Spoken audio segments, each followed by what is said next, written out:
हुजूर अलैहिस्सलाम फरमाते हैं, औरत अगर किसी के निकाह के बंधन में बंध जाए तो उसका ये हक भी नहीं है कि वो शौहर की इजाजत के बगैर अपने घर से निकले जब तक शौहर इजाजत न दे। अगर अल्लाह के रसूल फरमाते हैं शौहर की इजाजत के बगैर वो घर से निकली तो अब जब तक वो लौट कर नहीं आएगी, जब तक वो लौट कर नहीं आएगी, अल्लाह की, रसूल की और सारे फरिश्तों की उस पर लानत बरसती रहेगी। तो सहाबे किराम ने आसान किया और उसकी आका, करीम आका, बंदा परवर आका, हमारे माँ बाप पे कुर्बान, क्या शौहर अगर बीवी पे जुल्म करता है तो भी वो शौहर की इजाजत के बगैर बाहर न निकले?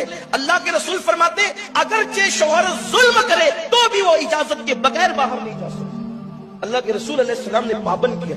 इसका मतलब यह है कि अगर लड़ झगड़ कर कोई औरत अपने शौहर के घर से बाहर निकलती है तो जब तक वो लौट कर नहीं आएगी, अब 10 दिन हो गए, 15 दिन हो गए, 50 दिन हो गए, साल भर हो गए, जब तक वो लौट कर नहीं आएगी उस पर मुसलसल लानत बरसती रहेगी। वो खा रही है तो लानत बरस रही है, वो पी रही है तो लानत बरस रही है, वो बिस्तर पर लेटी है तो लानत बरस रही है। उसकी वजह यह है कि हमारे यहाँ लड़कर जाने का तसव्वुर नहीं है।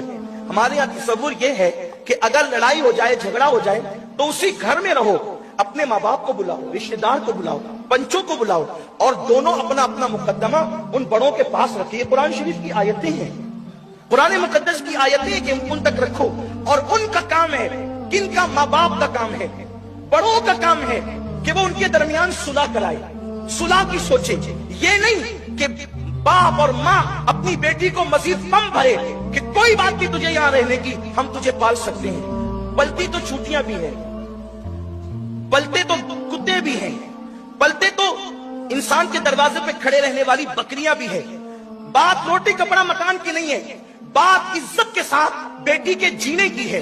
इज्जतदार लोगों की शान ये है कि जिनकी बेटियां निकाह के बाद सुर्ख जोड़ा पहनकर माँ के घर से निकलती है, उन शरीफ बेटियों की अलामत ये है कि वो सफेद जोड़ा पहनकर उस जनाजे की डोली में फिर शहर खामोशा की तरफ जाती है। यही नसीहत इस्लाम की है।